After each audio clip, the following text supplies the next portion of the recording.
Well, I did. I forgot. This is my son Brandon Stone. He'll tell you more about his story. He was raised in Brazil, been home in the States since 1999, and he's going to share you a story. So go ahead. All right. So I am an addict to soccer. I've been playing since the World Cup in 1994. That's when I fell in love with the sport. I started playing in the streets in front of our house in Brazil, 2v2 with little goals. When I first started playing, my neighbors gave me the nickname of Perna de Pau, which literally means stick legs, because I was so bad. I was the worst on the block. But 2 years later, by the time I left that city, a kid down the road was calling me Golden Legs. So I got really good really fast. Then I played at Sport Recife, which is a club in Recife. It's one of the bigger ones in the Northeast where we lived. And then I played in high school. In high school, I was a triathlete. I played soccer, volleyball, and basketball. I have a funny story about my career highlight in my high school. We were playing against Bahia in soccer, and we were down like 2-0, and nothing was happening on the offense. I was a striker, of course, and we just could not get the ball to stay up there on the offense. And I had this obsession with bicycle kicks. I always wanted to make one, never had. I was like, screw it, I'm just gonna try and do a bicycle kick. And so every time they'd send the ball over, I'd try a bicycle kick. And first time I did it, the ref called dangerous plays. The defender was right there, so I almost kicked him in the face. Tried it the very next play that the ball came towards me. Same time, ref's like, I'm warning you, you better watch it, cut that stuff out. I'm like, okay, I won't do it anymore. Third ball that comes over, got my first yellow in my entire life. Never got my bicycle kick. We lost the game. End story. Or not. Fast forward a year later, we're playing that same team, but this time we're playing volleyball. And crazy play happened. I was in the backfield, and ball goes up. The other team thinks the ball's going out of bounds. They're already celebrating in the huddle. I'm like, I'm going for that ball. I go over, do like a Bruce Lee kung fu jump kick bicycle. Kick the ball. It goes right next to their huddle. We score a point, and momentum changed from that play on, and we ended up winning the game.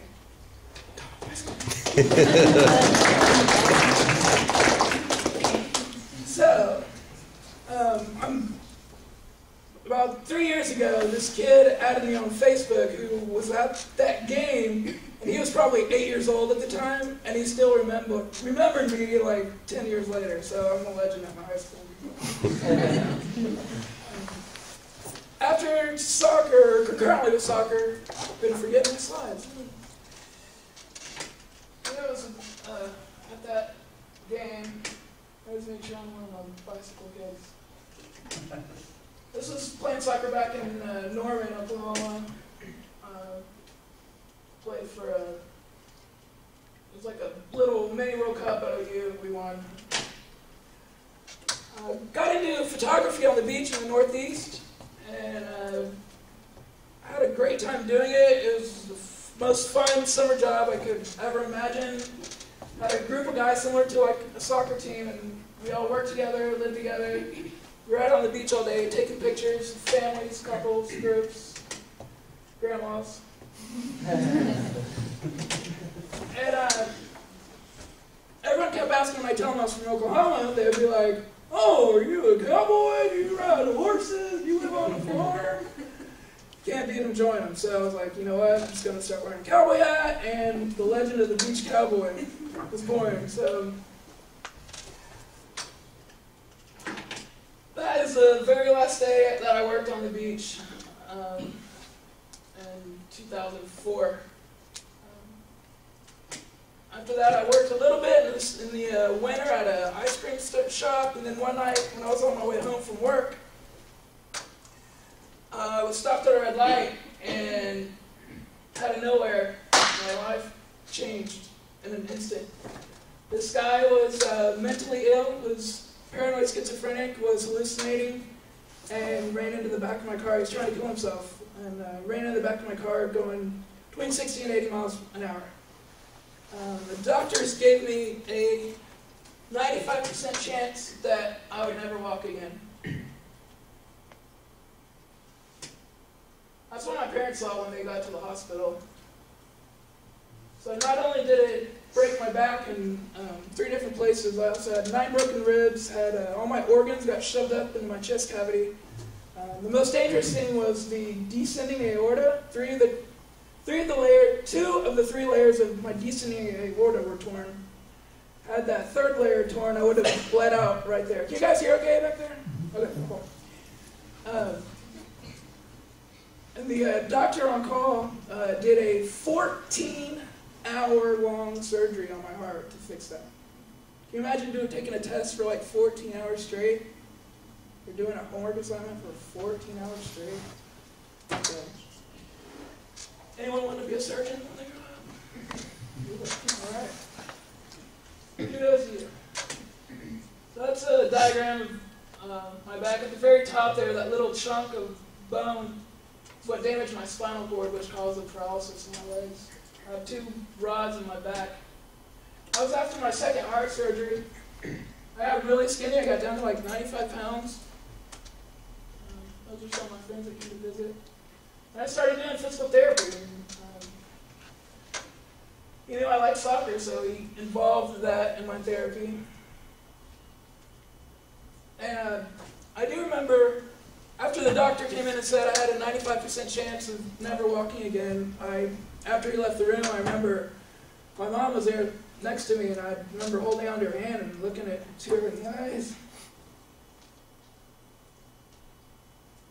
And saying, "Mom, am I ever going to walk again?" Because that meant I wasn't going to play soccer anymore. And she just said, "I don't know." So it was up to me. I had a choice to either sit back and let it destroy me and let it consume me and not do anything, or I could fight and work hard and focus on that 5% chance that I did have of walking again.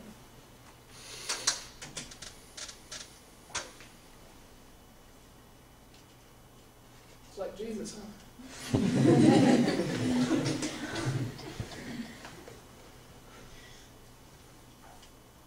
Someone cue the Rocky soundtrack.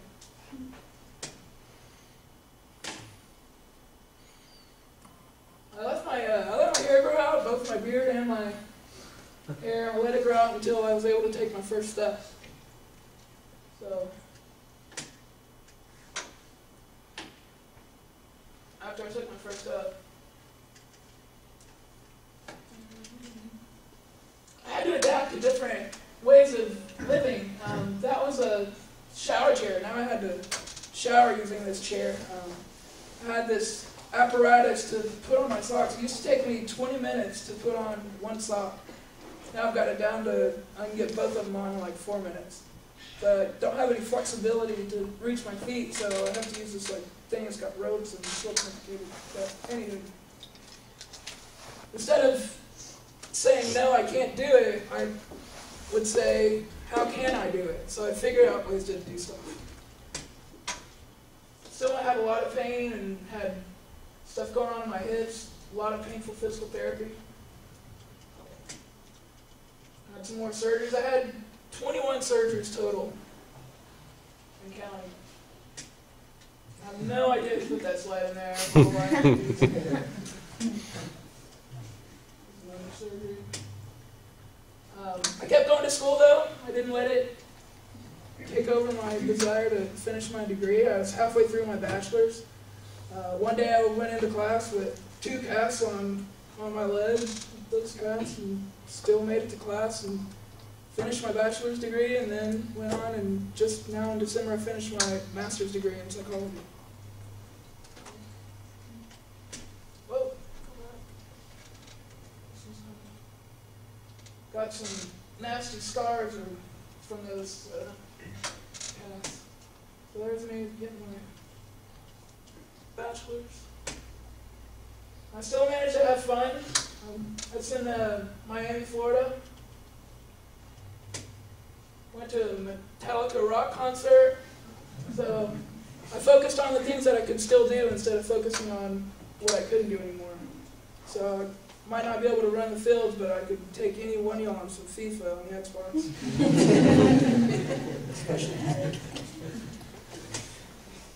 I still have a good time with my family.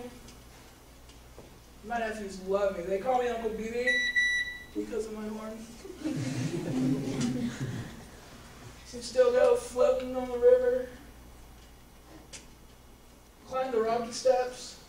Two of my best friends, so they carried me up, and I have a video on YouTube of it. It's pretty cool. My sister's dream, ever since she was a kid, was that her two brothers would walk her down the aisle. So I worked really hard to be able to give that to her. There's almost some tears, you can see all the blood. I can still have fun, I can still do other things. And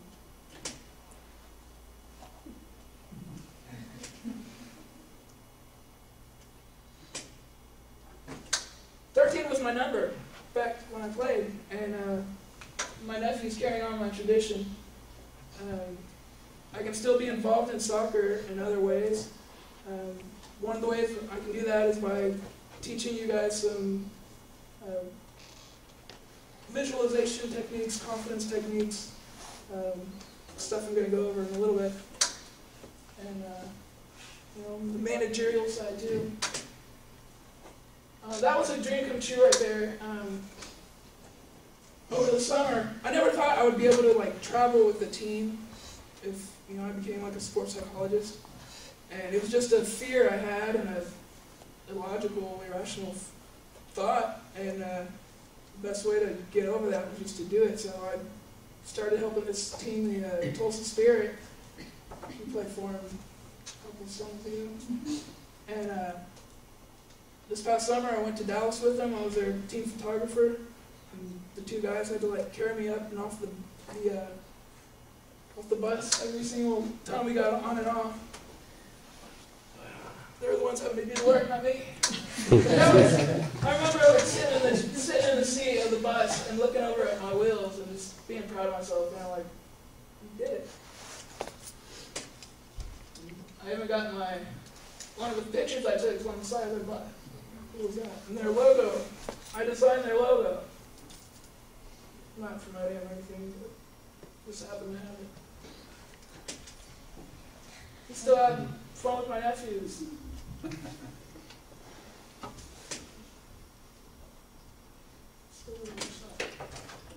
So that's part one. Questions about any of that? No? Okay. What's your definition of confidence? Somebody? Anyone? Mueller? Come on.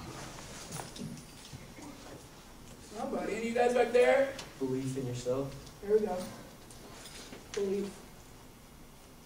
Belief that you can do something. There is a experiment they did with some rats where they put these rats in an aquarium, but instead of water, it was milk, and they made them swim all the way this really long aquarium, pretty much. But they couldn't see the bottom of the floor. And half of the rats, they divided them into two groups. Half of the rats, halfway there was a little platform, a little island that they got to rest on before they kept on going. And the other one didn't have that island. So they put them both through that thing. And then the second part of the experiment is they got an even longer canal, I think, and put them in it. And this time there was no island. So guess which of the rats went the furthest? One without. You're wrong. The ones that did have the island, because they had that thought, I just have to get there a little farther and the island's going to be there. They went 50% longer than the ones that didn't have the island. because they had that belief that that island was there. Shows you how powerful your beliefs can be. If you really believe in yourself, and by the way, you're the only person who's going to give yourself validation to be successful in whatever you choose. Don't ask coach, hey coach, am I good enough? Don't ask the teacher, no. The only person that's going to give you that validation is yourself. I made that mistake when I was in high school. I asked my coach, I was like, you think I can play in the U.S., you know? And if he would have said no, I would have just quit and gave up. But he said I did, and so I believed him, but I should have just believed in myself.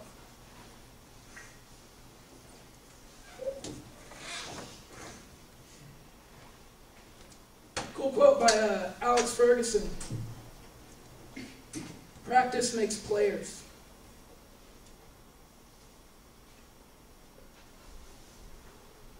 Whenever you're in practice, focus on you can control. And in a game, if you get a yellow card in a game, how many times do you let that ruin the rest of your game? Can you do anything about the fact that you got that yellow? No. Focus on, all right, what can I do now? How can I make up for it for my teammates? What can I do to make sure I don't get a red?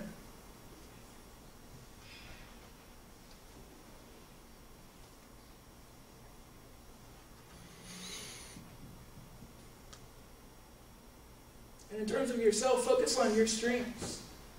How many times do you get mad at yourself or down at yourself or tell yourself, oh, I can't believe I missed that goal, I'm so stupid, I can't believe I missed that tackle, I'm such an idiot.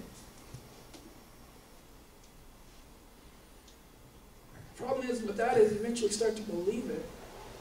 And that's when you start to lose confidence. You start to focus on the outcome versus focusing on the process. Does that make sense to you guys? The reason why players start to lose confidence is they're focusing on the fact that, oh, I gotta make that goal, gotta make that goal, versus gotta put my knee over the ball, I gotta head through the ball, I gotta put the shot on frame.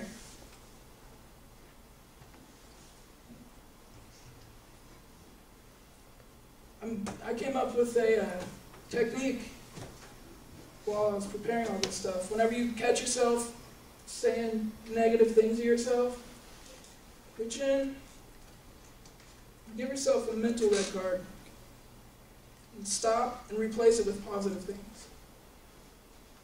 I'm copyright trademarking that.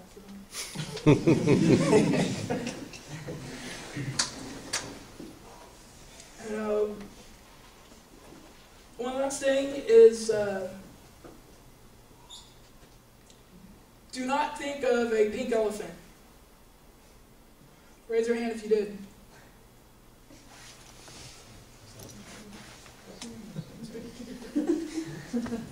So do not think of a pink elephant. I don't know what it is. An elephant? It's pink. Must be an American thing. Anyway. Think of a giraffe. Did you do it? Okay. What's the moral of the story? Instead of when you're about to head a ball, instead of saying to yourself, don't screw it up, don't head it over the goal, don't, instead of focus on what not to do, focus on what you should do. Head through the ball. Don't screw up that shot, no. Put that shot on frame. Give 100% on this next tackle versus don't let him beat me. Because that takes twice as long for your brain to process that negative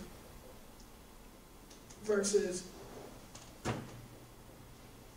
put that shot on goal. Or shoulder that guy. Make sense?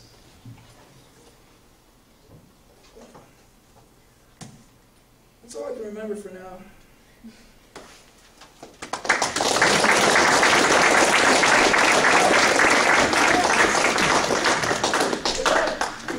Thanks, Dad. I did have something else to show you guys. So, told you about on the 5% chance that I did have him walking.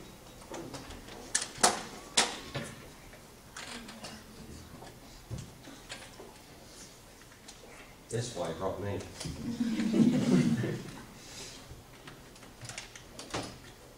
Sometimes you do need a little help, and don't be afraid to ask it.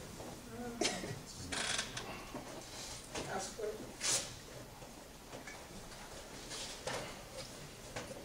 Oh yeah, the paper. Can someone hand out the papers while we're doing this?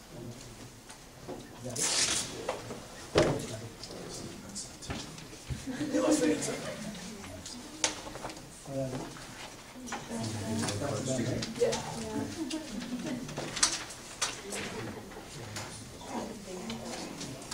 If you have enough card, you don't need paper, but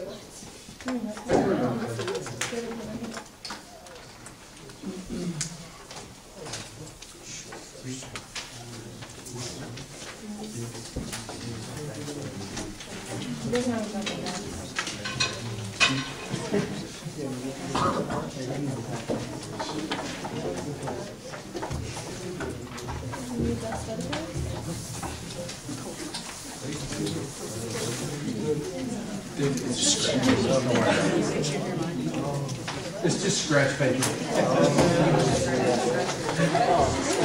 why is he making me do calculus? Everybody got a pen? You guys, I'm giving you a pen back here.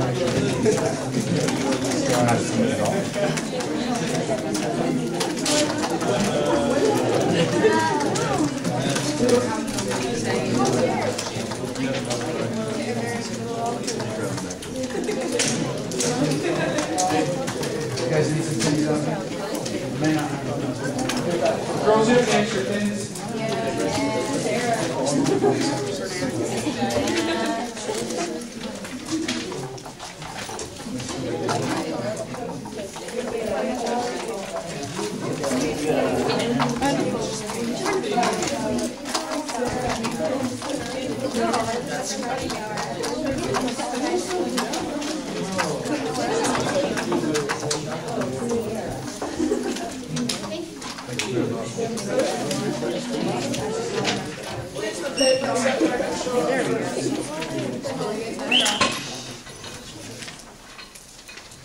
So, here's focusing on the 5%.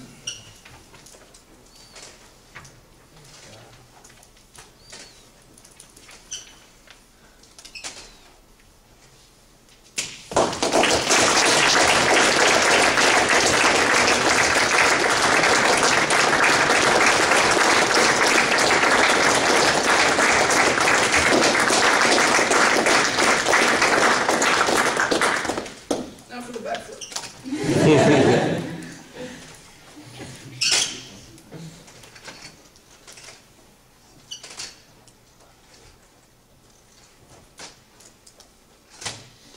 Don't believe someone when they tell you you can't do something. Don't believe yourself when you tell yourself you can't do something.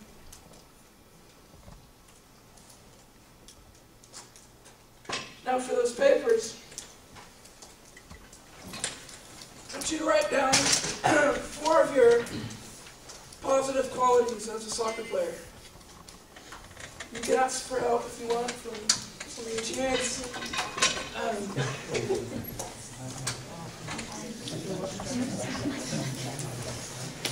Let me give you some examples.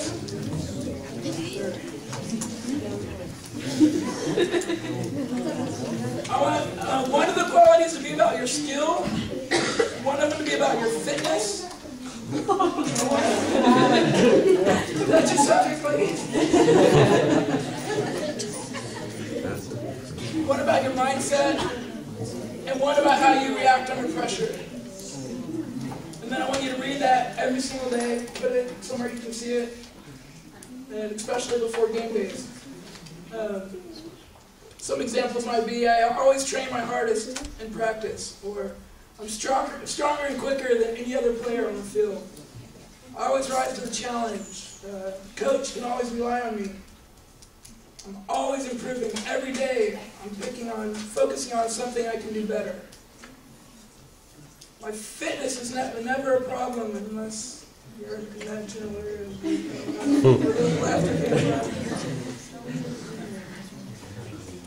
I'm the best at reading the game and knowing where the ball's going to go.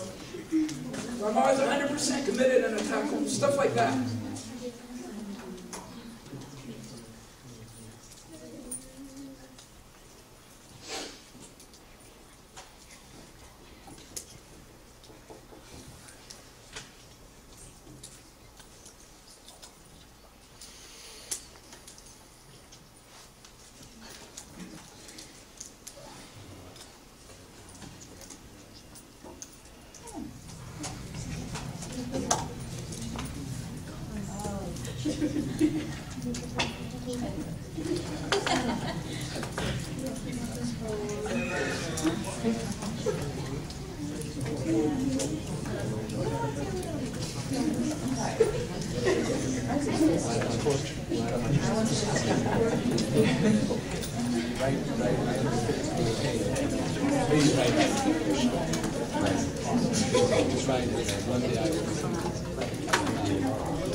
Most of the stuff, of the last stuff I talked about is from a book called Soccer, the Mind Game, 7 Steps to Achieving Mental Toughness.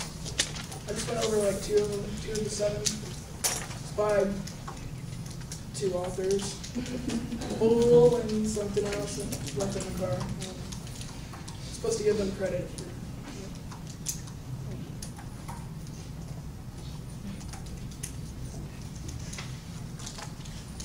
Everyone down.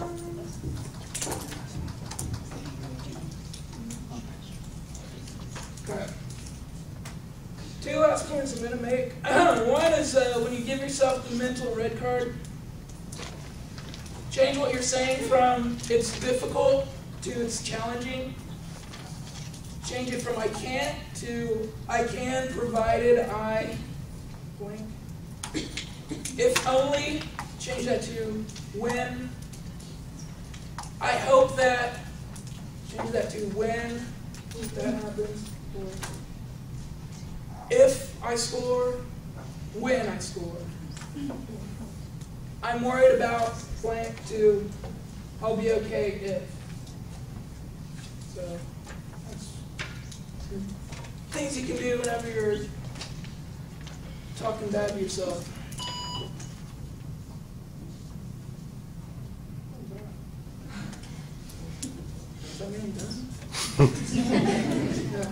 Okay, there's one last quote I was going to read when I left the book in the car, so I'm just going to remember it. It's a quote that Cantona did on confidence.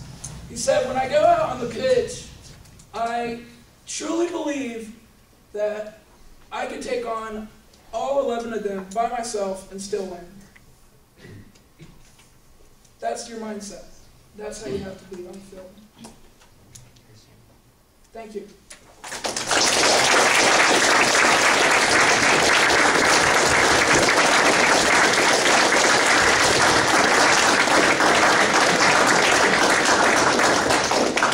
Questions, anyone? Comments, concerns? Ready to get out of here? These guys think they're pretty good in FIFA. You need to make it a point to stop out and watch it. And challenge some of these guys that talk to Before we get out of here, I do want to say a couple of things. And Keith said it.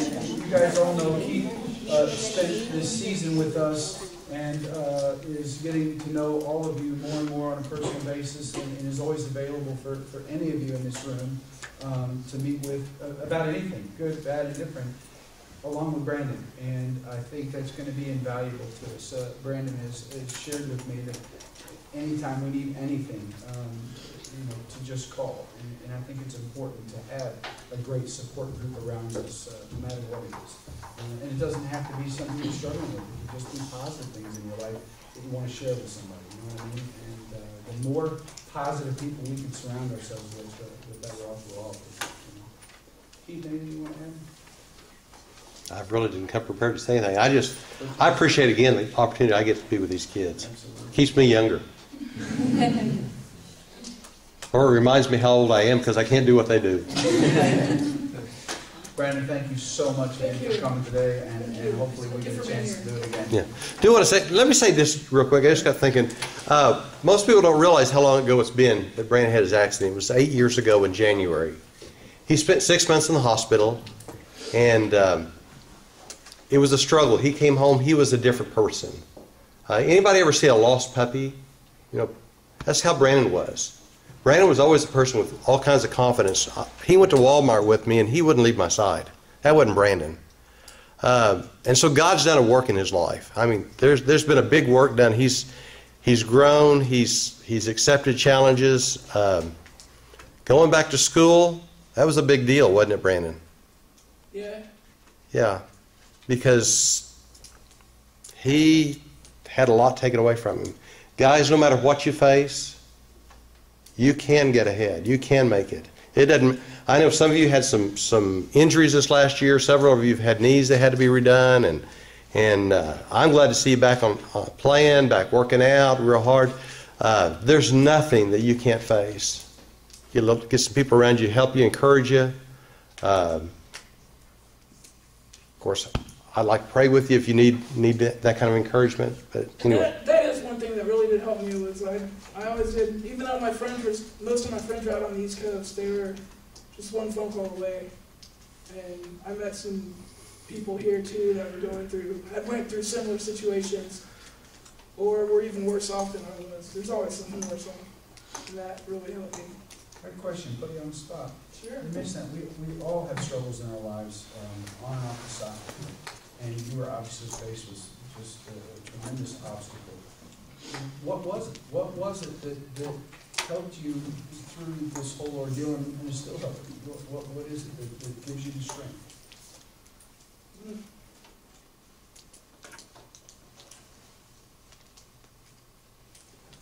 I have to think about that one for a second, Coach. Oh, then they put you on the spot. I think it's just knowing that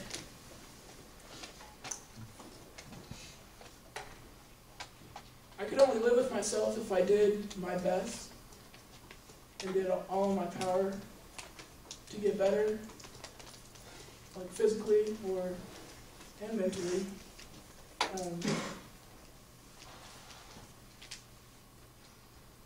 And a lot of pride too. Yeah, he's stubborn. You tell him he can't do something, that's what he's going to do. Yeah. So girls, don't tell me I can't date you. Yeah, you're an old man, Brandon. Forget it. I mean them girls in general. You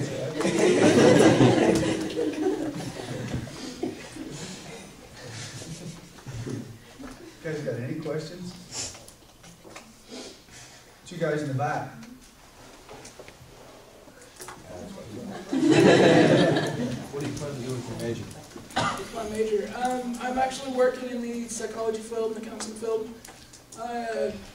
Mostly right now I'm working with kids, helping them with anger issues, anxiety, stuff like that. But my passion is still soccer. So I want to, maybe this is the first time I've done this about soccer, maybe this can be good. Good question.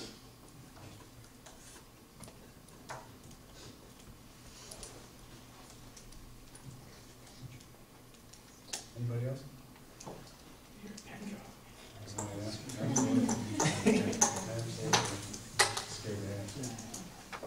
Ask it. What? He's like, ask it. No, you wanted me to ask you what are your favorite players? Favorite players? Oh, Neymar, Cristiano Ronaldo. Don't say Thierry. Huh? Don't say Thierry. Growing up, my Ronaldo, Fat Ronaldo. And then there's a Brazilian player, he was my idol, was Marcelinho Carioca. He was one of the best, you know what I mean? He was one of the best free kick takers I've ever seen in my life. And one question I want to ask is like, what is that challenge that challenge that you have that you want to overcome? You know, What is the challenge I have that I want to overcome? at this point. You know? At this point, one of my biggest ones was You want to achieve. finishing grad school and establishing a career. So I'm working on that. I want to get moved out of my parents' house, make enough money to finally do that. I know I just ran a lot of chances with the girls anyways.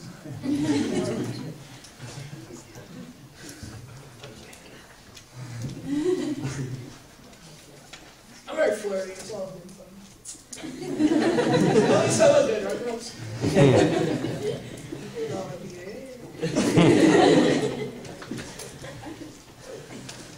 Yes, sir. Do you plan on going back to Brazil for the next World Cup? Oh, if you give me money, I will. I'm trying to save up. I have places to stay there if I do. I'm just broke. Still paying off hospital bills.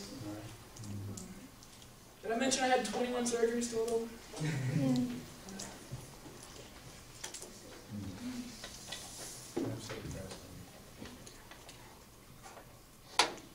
No one else?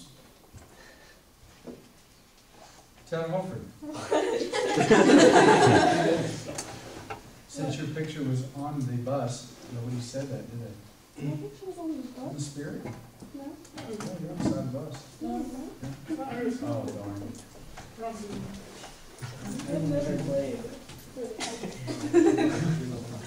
I'm gonna work this side on construction, so we can go. We'll get some money. We can go together, Brazil. You going? Yeah. It's on. You find the flight? I'm gonna save some money for us. A lot of them.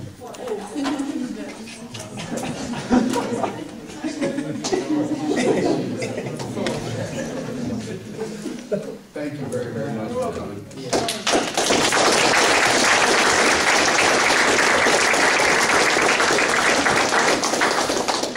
Folks, have a great weekend. Please be careful. Hold on. Hold on. Oh, I look wonderful.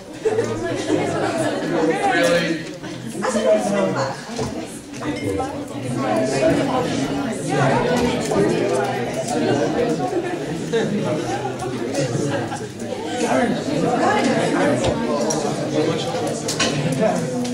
Remember us.